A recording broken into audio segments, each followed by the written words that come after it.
Yes we are live now. Hello friends, this is Vishwas. Welcome to Oxford classes. Discuss करेंगे आज हम एक नए सेशन को, यानी कि नए चैप्टर को, जिसको हम वॉइस के नाम से जानते हैं दोस्तों। तो वॉइस, आइए ज़्यादा देर न करते हुए शुरू करते हैं कि वॉइस क्या होता है और हमको इसकी ज़रूरत क्यों पड़ी। और देखिए, एग्ज़ाम में आपका नरेशन, वॉइस, दो चैप्टर ऐसे होते हैं कि ये जो है बहुत ही ईजी होते हैं और कंसेप्चुअल होते हैं, क्योंकि इनको तैयार कर लेंगे तो जो आपका मेंस में 20-20 नंबर के ये पूछे जाते हैं, यानी कि 20-20 नंबर आपके मुट्ठी में होने चाहिए। मैंने आपको बताया नरेशन का सेशन मैंने लिया। जो भी स्टूडेंट अगर ना देखे हो तो वो जा करके प्लीज़ वहाँ पहले नरेशन भी देख सकते हैं। और वॉइस का सेशन आज तो हमारा शुरू ही हो रहा है, क्योंकि मैं इस पे बहुत ही अच्छे अच्छे कॉन्सेप्ट देने वाला हूँ कि एक भी क्वेश्चन यहाँ से बाहर नहीं जाएगा। जैसे नरेशन में हमने बताया था कि नरेशन में क्या करना पड़ता है, किन किन चीज़ों को बदलना पड़ता है, किन बातों का ध्यान रखना पड़ता है ना दोस्तों। क्योंकि बस उन्हीं 3-4 बातों को आप अपने ज़हन में, अपने दिमाग में बैठा लेते हैं तो फिर आपका सेंटेंस कहीं बाहर जाने वाला नहीं है।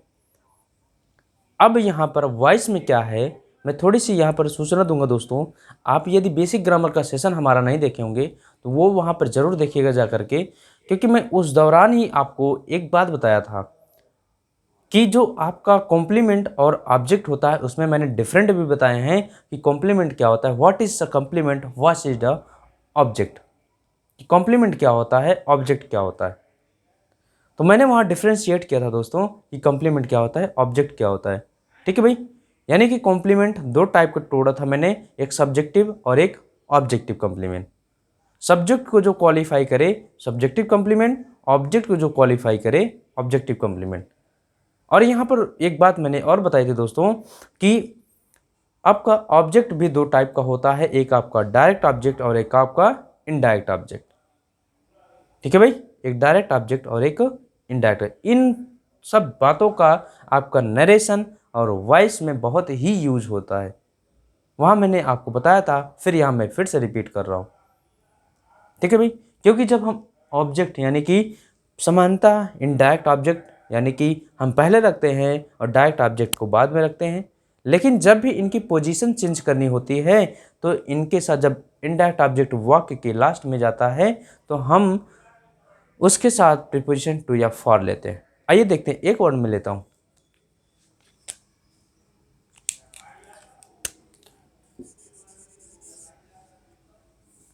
My father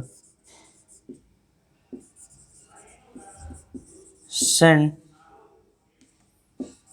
me money order.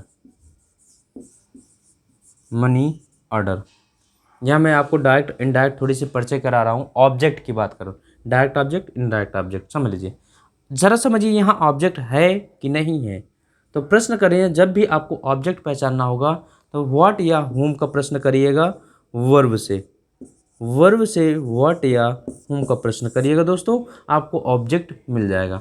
My friend send what, my friend send what, तो मेरे पिता ने क्या भेजा, तो पता चला आपको मनी ऑर्डर। ये मनी ऑर्डर, और हमको डायरेक्ट आंसर मिल गया, तो कैसा ऑब्जेक्ट, डायरेक्ट ऑब्जेक्ट। किसको भेजा, होम, मुझे भेजा, ये आपका कैसा ऑब्जेक्ट, इनडायरेक्ट ऑब्जेक्ट हुआ। ठीक है दोस्तों, आई बात समझ में। अब देखिए, सामान्यतः इनडायरेक्ट ऑब्जेक्ट सेंटेंस में यानी कि पहले आ गया है डायरेक्ट ऑब्जेक्ट से, लेकिन जब भी इनके पोजीशन में चेंज करते हैं, ध्यान दीजिएगा, इनके पोजीशन यानी कि इनडायरेक्ट ऑब्जेक्ट को वाक्य के लास्ट में ले जाते हैं तो ये अपने साथ प्रीपोजिशन टू या फॉर लेता है। ठीक है भाई, तो यहाँ पर यही थोड़ा सा आपको समस्या करता है, क्योंकि हम दोनों तरीके के ऑब्जेक्ट से, ऑब्जेक्ट तो है हमारे, दोनों तरीके के ऑब्जेक्ट से हम सेंटेंस का डायरेक्ट इन एक्टिव से पैसिव बनाते हैं। दोनों, चाहे हम मनी ऑर्डर को उठा करके बनाएं या फिर मी को उठा करके बनाएं, बशर्ते ध्यान रखिएगा दोस्तों, जब भी अभी आगे आएगा सेशन तो हम बताएंगे। ठीक है ना भाई, आगे आएगा, ये समझ लीजिए, यहाँ पर समझ गए ना, आगे आएगा तो बताएंगे। देखिए, अब वॉइस क्या होता है, वॉइस की ज़रूरत क्यों पड़ी, यानी कि वॉइस जैसे कि आपको संवाद करना होता है कि नहीं, आप किसी को कुछ बोलना होता है। तो इसको दो पार्ट में मैंने तोड़ा, यानी कि इंग्लिश ग्रामेरियन ने दो पार्ट में तोड़ा इनको, कि एक्टिव वॉइस और पैसिव वॉइस। एक आपका एक्टिव वॉइस, एक आपका passive voice. Passive voice, what is the active voice, what is the passive voice? ये क्या है? हम जानते हैं कि हमारे पास तीन प्रकार के पर्सन होते हैं। पर्सन्स कितने? तीन प्रकार के। पहला फर्स्ट, दूसरा सेकंड, तीसरा थर्ड। ये तीन प्रकार के पर्सन होते हैं। ठीक है भाई। फर्स्ट पर्सन की बात करते हैं तो आपके पास आई और वी होते हैं, जिनको हमने नाम दिया स्पीकर। क्या नाम दिया दोस्तों? स्पीकर। सेकंड पर्सन यू, क्या होता है? यू, इसको हमने नाम दिया लिसनर। लिसनर। थर्ड पर्सन को हमने क्या नाम दिया दोस्तों? Non active. यानी कि ये थर्ड पर्सन जिसके बारे में हम बात करते हैं वो नॉन एक्टिव होता है, यानी कि सिर्फ उसके बारे में बात करते हैं, वो कोई भी एक्शन नहीं करता है। आई बात समझ में? तीन पर्सन हुए आपके ये। तो दोस्तों समझिएगा, इस एक्टिव का मतलब होता है कि that subject should be activated, है ना। When the subject should be activated, यानी कि शुड बी एक्टिवेट, जब हमारा सब्जेक्ट क्या होगा? एक्टिव होगा, यानी कि काम को करेगा। ध्यान दीजिएगा दोस्तों, हमारा जो सेंटेंस होता है, सेंटेंस पूरा कैसे होता है? उसमें आपको एक सब्जेक्ट चाहिए, एक वर्ब चाहिए और एक ऑब्जेक्ट चाहिए। ये जो वर्ब है भाई, जब आपने एक्शन, किसी भी वाक्य में जब एक्शन है, काम है, तो काम को करने वाला भी होगा, और काम को करने वाला ही हमारा क्या होता है? सब्जेक्ट। यानी कि इसी को हम क्या कहते हैं? डूअर। डूअर मीन्स काम को करने वाला, और डूअर कौन हो सकता है? सब्जेक्ट। सब्जेक्ट मीन्स कर्ता। कर्ता मीन्स काम को करने वाला। ध्यान दीजिएगा, हमेशा सेंटेंस बिना एक सब्जेक्ट के और एक वर्ब के नहीं बनता है, क्योंकि हम जानते हैं सेंटेंस का अर्थ होता है कि meaningful unit arrangement of words, यानी कि उसका होना मस्ट है कि एक सेंटेंस का मीनिंगफुल यूनिट होना चाहिए और उसका क्या हो जाए? अरेंजमेंट ऑफ वर्ड्स होना चाहिए। नहीं पता चला, सेंटेंस तो बना दिए आप, बनाने के लिए ऑब्जेक्ट को पहले रख दिए, सब्जेक्ट को बाद में रख दिए, वर्ब को बीच में लगा दिए, या फिर वर्ब को पहले रख दिए, सब्जेक्ट को बाद में रख दिए, ऑब्जेक्ट को वर्ब के बाद रख दीजिए।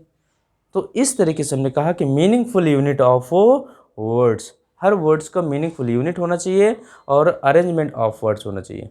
ठीक है दोस्तों, ये आपका सेंटेंस होता है। मैं कह दूँ कि गाय को काट कर गाजर खिलाओ, तो दोस्तों यहाँ क्या गलती हुई कि अरेंजमेंट ऑफ वर्ड्स क्या हो गया? गड़बड़ हो गया, और जैसे ही गड़बड़ हुआ वैसे ही अर्थ का अनर्थ हो गया। गाय को काट कर गाजर खिलाओ, हुआ ना गड़बड़। तो वही मैंने कहा कि गाजर को काट कर गाय को खिलाओ, तो ये क्या है? आपका अरेंजमेंट ऑफ वर्ड्स है, और क्या है? मीनिंगफुल यूनिट है। ठीक है दोस्तों, चलते आइए। तो मैंने कहा कि सब्जेक्ट आपका एक्टिव होना चाहिए, यानी कि ये करता जब एक्टिव यानी काम को करेगा तो एक्टिव होगा। जब ये करता यानी कि ये काम को नहीं करेगा तो ये क्या होता है? Passive voice. जैसे मैं कह दूँ, मैं आपको पढ़ा रहा हूँ, मैं आपको पढ़ा रहा हूँ, तो मैं क्या कर रहा हूँ? पढ़ाने का काम कर रहा हूँ कि नहीं? तो जब मैं खुद ही पढ़ाने का काम कर रहा हूँ तो मैं एक्टिव हूँ कि नहीं? है कि नहीं? जैसे मैं कह दूँ, बच्चों को पढ़ाया जाता है, बच्चों को पढ़ाया जाता है। अब बच्चे काम कर रहे हैं? नहीं कर रहे हैं, उन पे पढ़ाने का काम कोई और कर रहा है। जब सब्जेक्ट पर कोई और काम करता है, यानी सब्जेक्ट काम नहीं करता, उसके ऊपर काम होता है, तो कैसा होना चाहिए? नॉन एक्टिव होता है, यानी कि ये पैसिव में होता है, क्योंकि सब्जेक्ट काम नहीं कर रहा है। गेटिंग पॉइंट दोस्तों? बात समझ में आ गई? तो सब्जेक्ट जब काम नहीं करता तो ये आपके क्या होता है? पैसिव वॉइस होता है। आइए अब हम एक एक बात को समझते हैं। देखिए दोस्तों, एक्टिव वॉइस में हम सब्जेक्ट, ऑब्जेक्ट, वर्ब और ऑब्जेक्ट, ये हमारा एक सेंटेंस बनता है। क्योंकि ये जो एक्शन है, जब ये सब्जेक्ट यानी करता करता है तभी ये एक्शन होता है। पैसिव वॉइस में क्या करते हैं दोस्तों, इसी ऑब्जेक्ट को क्या बनाते हैं, सब्जेक्ट बनाते हैं, और इस सब्जेक्ट को क्या बनाते हैं, ऑब्जेक्ट बनाते हैं। तो यहाँ ऑब्जेक्ट, उसके बाद आपका ये जो वर्ब है इसके साथ अपनी हेल्पिंग वर्ब लेता है, उसको बाद क्या होता है, मेन वर्ब आता है, उसके बाद ये सब्जेक्ट यहाँ पर यही आएगा। ध्यान दीजिएगा दोस्तों, इसी स्ट्रक्चर पर बच्चे बहुत सारे गलती कर देते हैं। क्यों? क्योंकि समझिएगा, अब यहाँ पर ऑब्जेक्ट, यहाँ पर सब्जेक्ट, तो यहाँ सब्जेक्ट है तो इसका केस कैसा होगा, सब्जेक्टिव केस होगा। यहाँ ऑब्जेक्ट है तो इसका केस कैसा होगा, ऑब्जेक्टिव होगा। ठीक है भाई। लेकिन अब जब हम इस ऑब्जेक्ट को सब्जेक्ट बना रहे हैं, यानी कि सब्जेक्ट का स्थान पर ला रहे हैं, तो ये ऑब्जेक्ट न रह करके क्या हो जाएगा, सब्जेक्ट हो जाएगा। क्या रह जाएगा, सब्जेक्ट होगा, और इसका केस कैसा होगा, सब्जेक्टिव केस होगा। ठीक है भाई। यदि इसकी बात करें तो जब इस सब्जेक्ट को हम ऑब्जेक्ट बना रहे हैं तो इसका केस सब्जेक्टिव ना हो करके ऑब्जेक्ट बन जाएगा जब, तो इसका केस कैसा होगा, ऑब्जेक्टिव केस होगा। ठीक है भाई, ऑब्जेक्टिव केस। ये इन बातों को आप ध्यान रखिएगा। काफ़ी बच्चे यहाँ पर चेंज करने में हूबहू सब्जेक्ट को सब्जेक्ट की तरह ही रख देते हैं। ठीक, तो ये गलती आपसे नहीं होनी चाहिए क्योंकि ये बेसिक चीज़ें हैं। आई बात समझ में? चलिए, ये अब जैसे मैं एक सेंटेंस देता हूँ दोस्तों,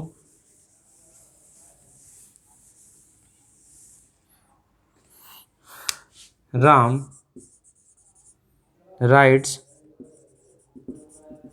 अ letter, Ram writes a letter.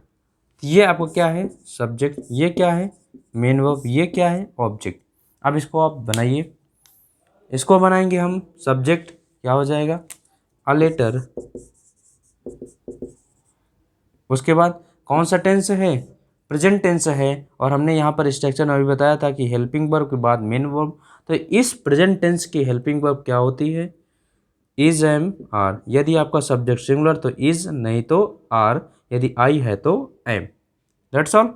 Is है, अब मेन वर्ब की थर्ड फॉर्म चाहिए, तो इस राइट का थर्ड फॉर्म क्या हो जाएगा, रिटन, रिटन। अब एजेंट का काम कर रहा है तो किसी न किसी माध्यम से करेगा, तो बाई राम। ठीक है भाई। ये तो ये आपका एक्टिव से पैसिव वॉइस बन गया। बात समझ में आ गई दोस्तों, किस तरीके से बनाया जाता है एक्टिव से पैसिव। ये अब हम आगे ले चलते हैं आपको, ये क्या है, ये जो चेंजिंग हो रहा है ये कैसे बदला जाता है। यही दो डिफरेंट होते हैं दोस्तों, नरेशन और वॉइस में। यही एक डिफरेंशिएट होता है कि हम नरेशन में टेंस को चेंज करते हैं, यहाँ पर टेंस को चेंज नहीं किया जाता। यहाँ पर हम टू वी वर्ब यानी कि जो हमारी प्राइमरी वर्ब होती हैं उन्हीं की मदद से हम अपने पूरे इन सेंटेंस को यानी कि एक्टिव से पैसिव बनाने में हेल्पिंग वर्ब का यूज़ करते हैं। आइए समझते हैं कैसे टेंस परिवर्तन किया जाता है, टेंस परिवर्तन कैसे बदला जाता है, समझिएगा।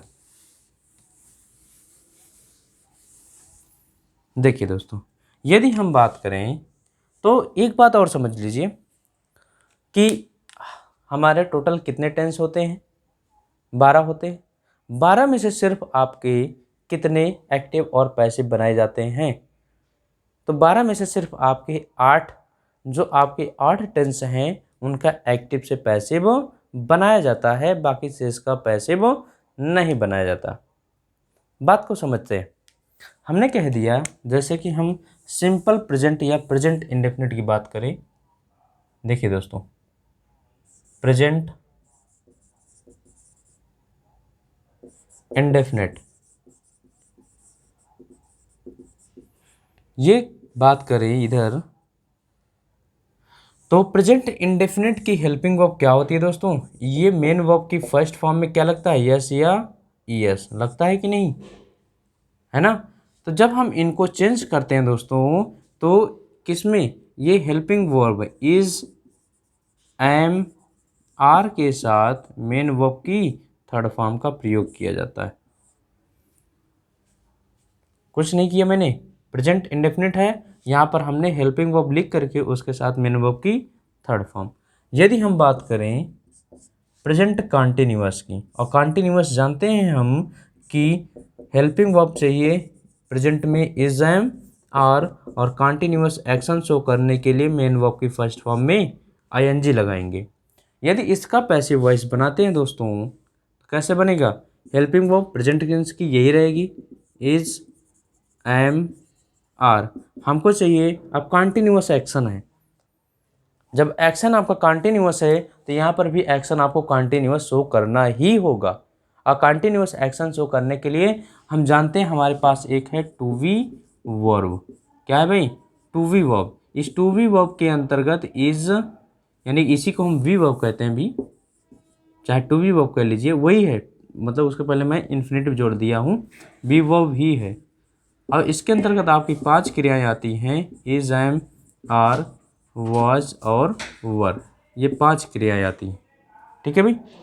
अब इन पांचों क्रियाओं में इनका यूज ज़रा ध्यान दीजिएगा, इज एम आर का प्रेजेंट के कॉन्टिन्यूअस में यूज करते हैं और वॉज वर का पास्ट के कॉन्टिन्यूअस में यूज करते हैं।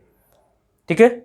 लेकिन जब हमको इसका, ऑलरेडी हमने यहाँ पर वर्ब यूज कर लिया है, अभी भी हमको एक्शन कंटिन्यूअस शो करना है, तो इस वी वर्ब में हम क्या लगा देते हैं, ध्यान दीजिए दोस्तों, क्या लगाते हैं, बीइंग, वी वर्ब में ING बन गया आपका। तो यहाँ पर इज एम आर के साथ क्या लगाएंगे, बीइंग लगाएंगे दोस्तों, उसके साथ हम मेन वर्ब की थर्ड फॉर्म लगाएंगे। बात समझ में आ रही कि नहीं भाई, बताइए ज़रा, कोई दिक्कत कोई परेशानी यहाँ पर। आइए चलते हैं अब आगे आपसे, यानी कि इसके आगे आपका सब्जेक्ट वगैरह जुड़ा है भाई, इसके बाद आपका ऑब्जेक्ट वगैरह जुड़ा है। ये प्रेजेंट कंटिन्यूअस हो गया, प्रेजेंट इंडेफिनिट। प्रेजेंट परफेक्ट की बात करें तो प्रेजेंट परफेक्ट हम जानते हैं हैज़ और हैव, हैज़ और हैव, ये तो होता है कि नहीं भाई। यदि ये हैज़ हैव है तो इसके साथ हम क्या लगाते हैं, मेन वर्ब की थर्ड फॉर्म लगाते हैं ना। अब यहाँ जब हम इसको पैसिव वॉइस में चेंज करते हैं दोस्तों, तो हैज़ और हैव के साथ क्या लगाएंगे भाई, बताइए ज़रा। क्योंकि हम जानते हैं ये हमारी परफेक्ट वर्ब होती हैं, और परफेक्ट वर्ब हम किस नाम जानते हैं, हैव वर्ब के नाम से। किस नाम से, हैव वर्ब के नाम से, जिसमें आपका हैज़ हैव और हैड आता है। अब हमको चाहिए एक्शन कंप्लीट है, और कंप्लीट होने का एक्शन कौन शो करता है, बी, और बी मीन्स क्या होता है, होना, काम का होना। अब इसकी हम थर्ड फॉर्म की बात करते हैं दोस्तों, तो समझिएगा, इसके फर्स्ट फॉर्म में इज एम आर आता है, और सेकंड फॉर्म में वॉज और वर आता है, थर्ड फॉर्म में क्या आता है, बीन आता है। तो यहाँ पर जब ये हैज़ हैव है, इसके साथ एक्शन इसका परफेक्ट है और पैसिव बनाना है दोस्तों, तो पैसिव एक्शन या परफेक्ट एक्शन के लिए हम क्या लगाते हैं, बीन लगाते हैं। आ गया, ये थर्ड फॉर्म है, ये हैज़ हैव के साथ। अब हम मेन वर्ब की थर्ड फॉर्म जोड़ते हैं। कोई दिक्कत यहाँ से, कोई परेशानी, चलें। तो present indefinite, present continuous, present perfect, और आपका प्रेजेंट परफेक्ट कंटिन्यूअस, इसका जो है पैसिव वॉइस नहीं बनाया जाता। तो यहाँ लिख लीजिए दोस्तों, present perfect continuous, present perfect न्यूअस, इसको हम नो चेंज करते हैं। यानी कि इसमें यदि हमारा एक्टिव से पैसिव बनाना होगा, तो यदि प्रेजेंट परफेक्ट कंटिन्यूअस दिया गया होगा तो उसमें हम कोई भी बदलाव नहीं करेंगे। चलें, ये आती है अब बारी पास्ट की। तो हम जानते हैं कि पास्ट इंडेफिनिट में हमको क्या चाहिए, मेन वर्ब की सेकंड फॉर्म चाहिए, सेकंड फॉर्म चाहिए। और जब हमको इसको पैसिव वॉइस बनाना है, तो पैसिव वॉइस में हमको क्या चाहिए, helping verb. Helping verb past tense की कौन हो सकती है? वाज और वर। क्या होगी? वाज और वर। इसके साथ क्या चाहिए? मेन वर्ब की थर्ड फॉर्म। यदि हम क्या बात करें? पास्ट कॉन्टिन्यूअस की, तो वाज और वर के साथ क्या आएगा भाई? मेन वर्ब की फर्स्ट फॉर्म में आईएनजी, यही आएगा। यदि इसको बनाएंगे हम पैसिव वॉइस में, तो वही है सेम कैटेगरी आपका। वाज और वर के साथ क्या लगाएंगे? बीइंग लगाएंगे और उसके बाद मेन वर्ब की थर्ड फॉर्म। यदि हम बात करें पास्ट परफेक्ट की, तो पास्ट परफेक्ट में हम जानते हैं हैड के साथ मेन वर्ब की थर्ड फॉर्म आता है। तो यहाँ पर जब हम इसको चेंज करते हैं दोस्तों, तो यहाँ पर वही है कंडीशन, हैड के साथ क्या लगाएंगे? बीन लगाएंगे भाई, उसके बाद मेन वर्ब की थर्ड फॉर्म। बताइए ज़रा, समझ में आया यहाँ तक? ये तो पास्ट परफेक्ट कंटिन्यूअस आपका नो चेंज, यहाँ लिख लीजिए दोस्तों, यहीं पर पास्ट परफेक्ट कंटिन्यूअस आपका नो चेंज, नो चेंज। दो टेंस हमने बता दिया, प्रेजेंट और पास्ट। देखिए प्रेजेंट में कितने को बनाया? इंडेफिनिट कंटिन्यूअस परफेक्ट, 3 इसमें बन गया। इंडेफिनिट कंटिन्यूअस परफेक्ट 3 इसमें बन गया। अब चलते हैं हम आपको फ्यूचर में, इनको नोट कर लीजिए। आइए देखते हैं।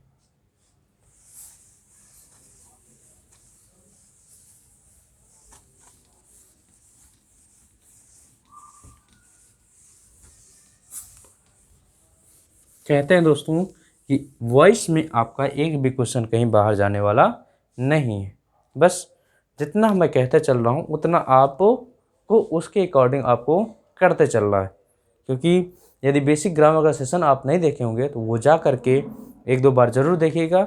उसके बाद फिर वॉइस देखिएगा, चाहे नरेशन देखिएगा, बिल्कुल कन्फ्यूजन नहीं होगा। क्योंकि वहीं से मैं देखिए बेसिक टू एडवांस ये होता है दोस्तों, बेसिक से ले चल के एडवांस तक ले चलिए। वहाँ पर मैंने उन सारी चीज़ों को एक बार बताया, वो ब्रीफ था, थोड़ा सा था, क्योंकि वहाँ भी थोड़ा बहुत काम था।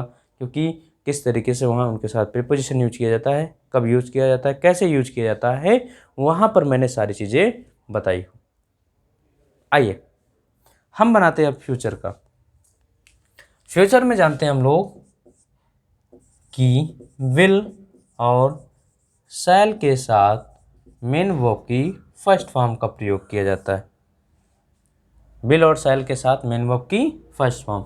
जब इसको हम पैसिव वॉइस बनाते हैं दोस्तों, तो पैसिव वॉइस बनाने के लिए विल शैल के साथ क्या लगाते हैं भाई? बी लगाते हैं।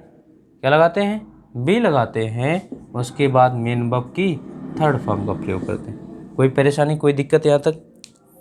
बोलिए भाई। चलें, आइए देखते हैं। अब हम बात करते हैं कि फ्यूचर कंटिन्यूअस टेंस। यहाँ मैं लिख रहा हूँ फ्यूचर कंटिन्यूअस टेंस, तो इसका नो चेंज क्या होता है भाई? ये आपका नहीं बदलता है। यानी फ्यूचर कंटिन्यूअस आ गया तो उसका कोई भी चेंजिंग उसमें नहीं किया जाएगा। चले बात करते हैं फ्यूचर परफेक्ट की। किसकी? फ्यूचर परफेक्ट की। देखिए future indefinite, future continuous, future perfect और फ्यूचर परफेक्ट कंटिन्यूअस। तो देखिए फ्यूचर परफेक्ट की।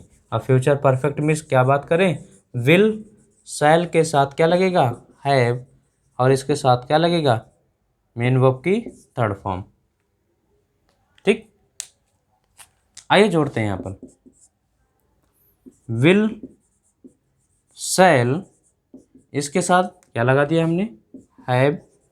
अब हैव के साथ क्या चाहिए? मेन वर्ब की थर्ड फॉर्म, बीन लग गया। अब ये पैसिव में मेन वर्ब की थर्ड फॉर्म। तो विल शैल हैव के साथ बीन लगेगा दोस्तों, उसके बाद मेन वर्ब की थर्ड फॉर्म। चले भाई,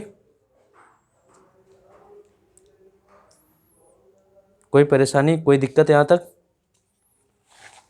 बताते रहे भाई, कोई समस्या हो तो।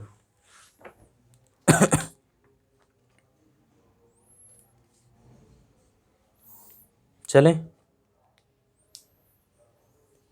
या तो हमने देखा कि किस तरीके से टू बी वर्ब का यूज हम वॉइस में करते हैं। भाई ये टू बी वर्ब मैं क्या बार बार बोल रहा हूँ ना, टू बी वर्ब, तो टू बी वर्ब आपकी यही है भाई, जो हमने लिखा 5 क्रियाएं आती हैं, इज, एम, आर, वॉज और वर, यही 5 क्रियाएं हैं, इनको ध्यान दीजिएगा, ये टू बी वर्ब के अंतर्गत आती हैं। चले अब हम आपको थोड़ा सा ले चलते हैं आगे की तरफ। अब देखिए, जैसे मान लीजिए आपके पास मॉडल एक्सिलरीज आपके सेंटेंस में आ गई, तो उनको हम कैसे पैसिव वॉइस में बनाते हैं। तो जैसे समझिएगा दोस्तों, पैसिव वॉइस में बनाने के लिए इनके साथ क्या करना पड़ता है। जैसे हम कह दें can, could, would, may, might, यानी कि आपके जितने भी मॉडल वर्ब हैं तो उनमें कुछ मत करिएगा दोस्तों, यानी कि सारी की सारी मॉडल वर्ब के साथ, यानी कि यहाँ मैं लिख दे रहा हूँ दोस्तों, मॉडल वर्ब इनके साथ क्या लगाएंगे, और बी लगाएंगे, और मेन वर्ब की थर्ड फॉर्म क्या लगाएंगे, मेन वर्ब की थर्ड फॉर्म। बस इतना सा काम करना है। जितनी भी आपकी मॉडल वर्ब आएंगी उनके साथ मॉडल वर्ब के साथ बी लगा करके मेन वर्ब की थर्ड फॉर्म का यूज़ कर सकते हैं।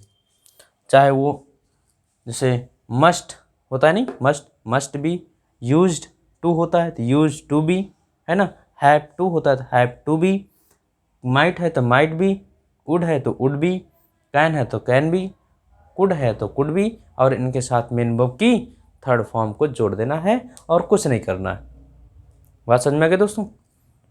तो ये पूरा आपका टेंस था, यानी कि जो हम चेंजिंग करते हैं, जो बदलाव करते हैं एक्टिव से पैसिव बनाने के लिए। तो अब गलती नहीं होना चाहिए कि किस तरीके से हम इसको चेंज करते हैं।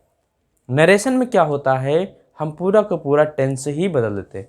यदि हमारा रिपोर्टिंग, ध्यान दीजिएगा, रिपोर्टिंग वर्ब पास्ट टेंस में है तो रिपोर्टेड स्पीच भी पास्ट टेंस में होता है, क्योंकि हम जानते हैं, उसमें बताया था present indefinite change to past indefinite, present continuous past continuous, present perfect past perfect, है कि नहीं। इस तरीके से वहाँ पर हम पूरा का पूरा टेंस ही चेंज कर रहे थे दोस्तों। यहाँ पर हमको टेंस नहीं चेंज करना, जिस टेंस में हमारा एक्टिव वॉइस है उसी टेंस में हमारा पैसिव वॉइस भी होगा, बशर्ते हम क्या करते हैं कि उसके लिए हेल्पिंग वर्ब यानी कि टू बी वर्ब का यूज करते हैं, उसके साथ मेन वर्ब की थर्ड फॉर्म लगाते हैं।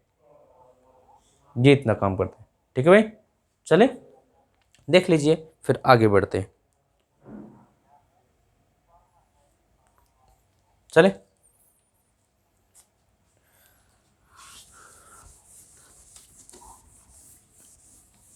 ये बेसिक चीज़ें हैं सारी, यानी कि इनको पता होना चाहिए आपको कहाँ कैसे चेंज किया जाता है। ठीक, अब हम देखते हैं ज़रा कि कैसे हम प्रोनाउन को कैसे बदलते हैं सब्जेक्टिव केस से ऑब्जेक्टिव केस में। ध्यान दीजिएगा दोस्तों, जैसे कि आपका प्रोनाउन कितने होते हैं, कितने, I, we, you, he, she, it, they, ये आपके यहाँ दिख रहा है भाई। चलिए, तो इनको क्या किया जाए, ये आपका सब्जेक्ट है और इनका केस कैसा है, सब्जेक्टिव केस में है। किस केस में है, सब्जेक्टिव केस में। जब हम इनको बदलते हैं, यानी किसी को मैं लिख देता हूँ बिकम्स, आई बिकम्स, आई हो जाता है किसमें, ऑब्जेक्ट में जब बदलता है तो कौन से केस में होता है, ऑब्जेक्टिव केस में, ऑब्जेक्टिव केस में। तो आई किस में हो जाएगा, मी में। वी किस में हो जाएगा, we becomes us, we becomes us. You become किस में हो जाएगा भाई, you. He becomes him, she becomes her, it become it, they become them. ये आपका ऑब्जेक्टिव केस में इनकी चेंजिंग की जाती है। तो पहले हम लोगों ने टेंस देख लिया किस तरीके से बदला। अब हमने देख लिया प्रोनाउन, इन सातों प्रोनाउन को किस तरीके से हम बदलते हैं। ठीक है, आई बात समझ में? चले, जैसे मैं एक सेंटेंस लेता हूं, I read a book. I read a book क्या हो जाएगा? इसको बनाते हैं अ बुक, कौन सा टेंस? Present tense. क्या हो जाएगा? Is read by I. Subjective case जब आपका ऑब्जेक्ट के रूप में बनेगा तो ऑब्जेक्टिव केस क्या हो जाएगा? मी। क्या हो जाएगा? मी। ठीक है भाई। दूसरा sentence, she sings a song. She sings a song. अब यहाँ पर देखिए, सी सिंग्स अ सॉन्ग। तो दोस्तों, a song, sings present indefinite tense क्या हो जाएगा? Is, sang, sang, by. अब ये कौन सा केस? Subjective case. कौन से केस में बदलेगा? ऑब्जेक्टिव केस, हर। क्या हो जाएगा? हर। देख लीजिए दोस्तों किस तरीके से ये बदलता है। हम ऑब्जेक्ट को बदलते हैं, प्रोनाउन को कैसे सब्जेक्टिव से ऑब्जेक्टिव बनाते हैं। ठीक, चले भाई। अब हमको इसी को सब्जेक्ट यानी कि इसी को एक्टिव वॉइस बनाना होगा। तो जैसे कि मैं दे दूं, a book is read by me, ये आपका पैसिव वॉइस दे देगा। इसको आपको एक्टिव बनाना है तो सबसे पहले क्या उठाएंगे? मी को, ये ऑब्जेक्टिव केस में है, इसको सब्जेक्टिव केस में बनाएंगे, आई हो जाएगा, क्योंकि सब्जेक्टिव केस में क्या है? आई। उसके बाद क्या करेंगे हम? टेंस देखेंगे, प्रेजेंट टेंस है और प्रेजेंट टेंस में आई के साथ प्लूरल फॉर्म में रेड, रीड हो जाएगा। उसके बाद अ बुक। इसी तरीके से इसको सी हो जाएगा, इसको प्रेजेंट टेंस है तो सिंग्स लगा देंगे, सब्जेक्ट के अनुसार सिंगुलर है तो सिंगुलर, उसके बाद सॉन्ग। इस तरीके से हम अपने प्रोनाउन को चेंज करने की कोशिश करते हैं और बदलता भी है। ठीक, चले भाई। ये अब हम ले चलते हैं आपको डायरेक्ट ऑब्जेक्ट और इनडायरेक्ट ऑब्जेक्ट। डायरेक्ट ऑब्जेक्ट और इनडायरेक्ट ऑब्जेक्ट की तरफ समझिएगा दोस्तों क्या होता है। क्या होते हैं हमारे डायरेक्ट ऑब्जेक्ट और इनडायरेक्ट ऑब्जेक्ट, क्योंकि इनका यूज अब आपके वॉइस में होने वाला है, समझिएगा। Direct object, indirect object, object. ठीक है भाई। तो देखिए दोस्तों, मैं एक ही सेंटेंस उठाऊंगा और उसमें आपको एक साथ ही दोनों को बता दूंगा दोस्तों। अभी जैसे मैंने सेंटेंस से पहले ही लिखा था, माई फादर सेंट मी अ मनी ऑर्डर। माई फादर सेंट मी अ मनी ऑर्डर। तो देखिए, डायरेक्ट ऑब्जेक्ट पहचानने के लिए हम हमेशा वर्ब से व्हाट का प्रश्न करते हैं। ठीक है भाई। उसके बाद हम किसका प्रश्न करते हैं? whom का प्रश्न करते हैं। माई फादर सेंट व्हाट, तो यहाँ पर आंसर आपको मिला कि मेरे पिता ने क्या भेजा, तो आंसर मिला अ मनी ऑर्डर। मनी ऑर्डर, तो ये आपको क्या है? Direct object. यदि हम बात करें whom, किसको भेजा, तो पता चला मी को, ये कैसा ऑब्जेक्ट है? इनडायरेक्ट ऑब्जेक्ट है। क्या है भाई? Indirect object. ठीक, तो इस तरीके से हम पहचानने का काम करते हैं, डायरेक्ट से इनडायरेक्ट ऑब्जेक्ट। अब समस्या ये है दोस्तों कि ये जो डायरेक्ट ऑब्जेक्ट है, जरा एक बात बताइए कि ये सेंटेंस में, इन दिस सेंटेंस में देखिए दोस्तों कि which is object is important role in this sentence.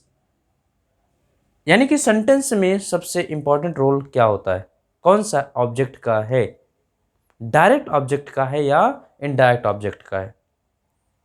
I know that my father sent what answer gives a money order. Answer gives a money order, यानी कि जब हम प्रश्न करते हैं कि मेरे पिता ने क्या भेजा, तो हमको आंसर मिला अ मनी ऑर्डर। तो मनी ऑर्डर आपका ये क्या है, डायरेक्ट आंसर मिला, डायरेक्ट ऑब्जेक्ट। किसको भेजा, मी को, ये आपका इनडायरेक्ट ऑब्जेक्ट। तो इस सेंटेंस में यदि मैं इस मनी ऑर्डर को हाइड कर दूं, अ मनी ऑर्डर को हाइड कर दूं, तो क्या सेंटेंस का अर्थ आपका पूर्ण है? तो नहीं है दोस्तों। तो माई फादर सेंट मी, मेरे पिता ने मुझे भेजा, सेंट मी, क्या अर्थ पूर्ण है? नहीं, ठीक। लेकिन जरा मी को हटा देते हैं, माई father Saint a money order, आपका सेंटेंस क्या हो गया, पूरा हो गया, अर्थ पूर्ण हो गया दोस्तों। तो इस तरीके से हम आपको, यानी कि जो प्राथमिकता दी जाती है आपको डायरेक्ट ऑब्जेक्ट की और इनडायरेक्ट ऑब्जेक्ट की। देखिए कभी कभी क्या करता है एग्जामिनर सठिया जाता है, उसके दिमाग दो तरीके से काम करता है बच्चों को उलझाने का, कि आपको एक ही सेंटेंस में देगा तो डायरेक्ट इनडायरेक्ट दोनों ऑब्जेक्ट दिया, लेकिन ऑप्शन जो बनाता है यानी कि ऑब्जेक्ट यानी ऑप्शन जो देता है उसमें आपको डायरेक्ट्स भी बना के देता है और इनडायरेक्ट्स भी बना करके देता है। तो दोस्तों कोई भी सेंटेंस आपका इनडायरेक्ट यानी कि डायरेक्ट ऑब्जेक्ट के बिना कंप्लीट नहीं होता है, वो कंप्लीट नहीं माना जाता है, ठीक। तो उसमें आपका डायरेक्ट ऑब्जेक्ट होना मस्ट होता है। तो पहली प्रायोरिटी हम इसको देंगे, उसके बाद इसको देंगे। हालांकि दोनों से ही हमारा बनता है, दोनों से ही बनाया जाता है, लेकिन यदि समस्या तब उत्पन्न हो जाए जब आपके दोनों ऑब्जेक्ट से ही आपके ऑप्शन में आ जाए। तो पहली प्रायोरिटी हमेशा डायरेक्ट ऑब्जेक्ट को दीजिएगा, उसके बाद इनडायरेक्ट ऑब्जेक्ट को। चले भाई,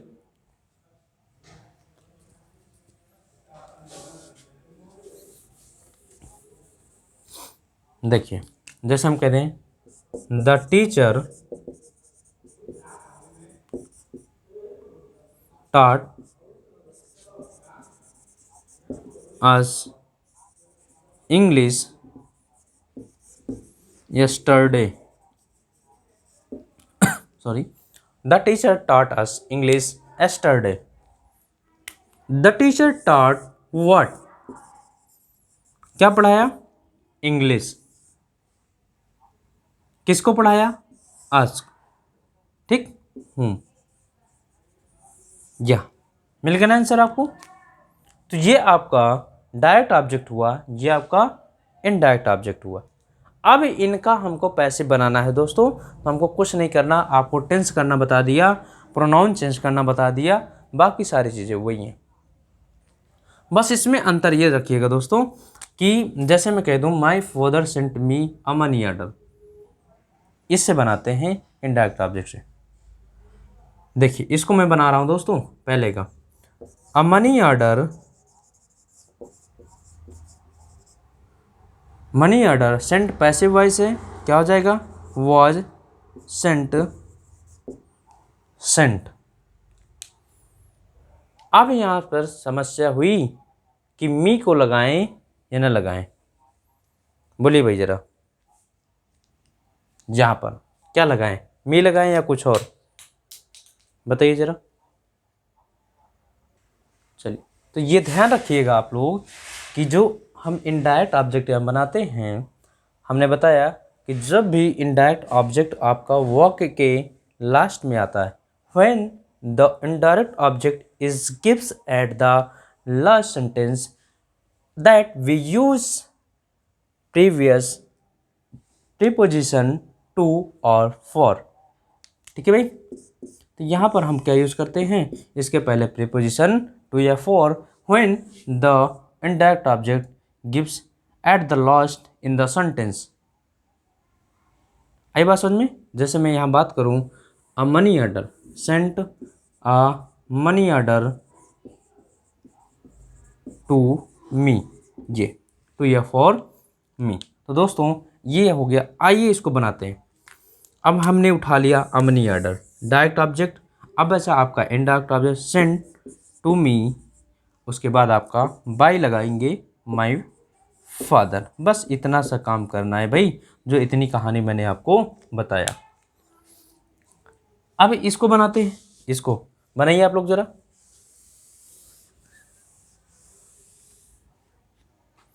क्या करें, इसको बनाइए। English taught, T start second form में, वॉज टॉट, टॉट, उसके बाद to us by the teacher, by the teacher. अब जरा इसको अस से बनाते हैं। अस का क्या हो जाएगा, वी वर टॉट। वर क्यों हो गया, क्योंकि सब्जेक्ट आपका प्लूरल है, टॉट। अब टॉट क्या, इंग्लिश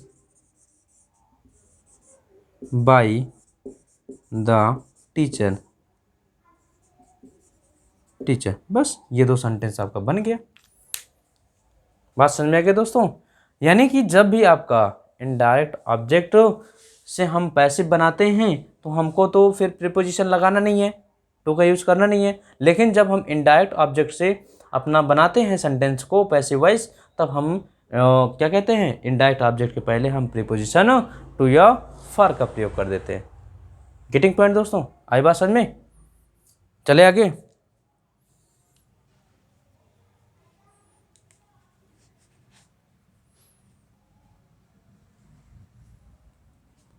जैसे एक सेंटेंस और लेते हैं,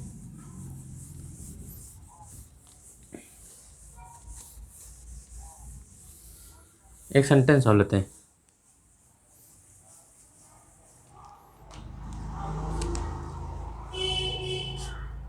I have given me a secret information, me the secret information.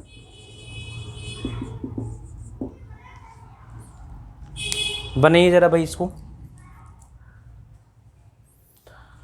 I have given me, I have given what, प्रश्न करिए। आई हैव गिवन वॉट, मैंने क्या दिया, तो क्या दिया, the secret information, direct object हुआ। किसको दिया, मुझको दिया, इनडायरेक्ट ऑब्जेक्ट। अब इसको हम बनाते हैं पैसिव वॉइस। चलिए पहले इससे बनाते हैं। द सीक्रेट इंफॉर्मेशन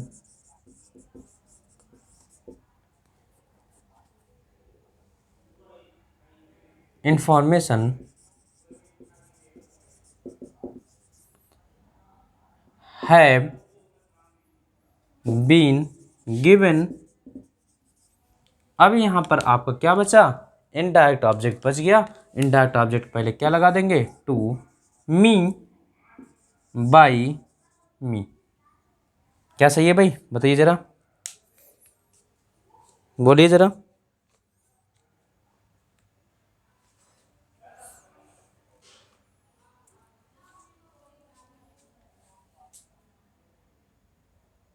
तो यहाँ थोड़ा इम्प्रूव कर लीजिएगा दोस्तों।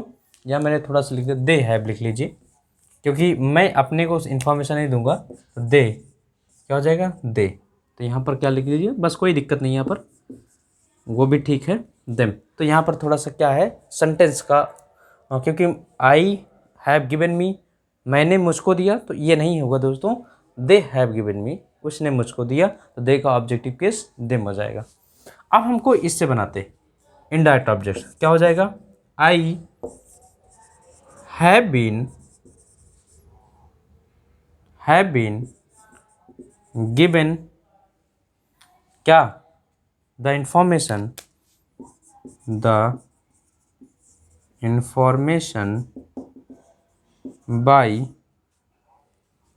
बाई क्या हो जाएगा, गिवन टू मी। देखिए भाई जरा समझ लीजिए, क्या समझ, I have been given the information by they का देम। बन गया भाई, चले।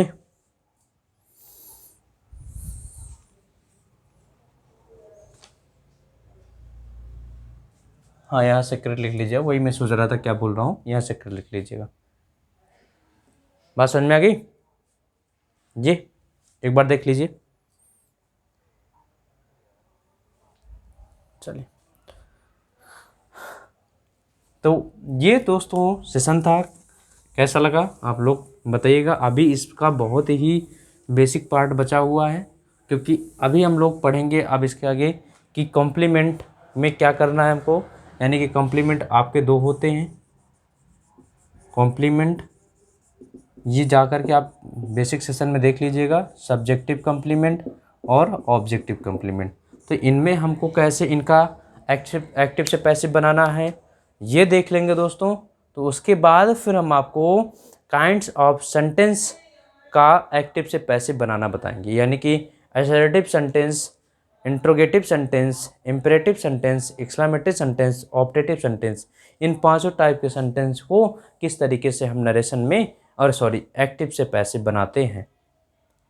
तो मिलते हैं अब आपको नेक्स्ट सेशन में, तब तक के लिए thanks for watching. Thank you.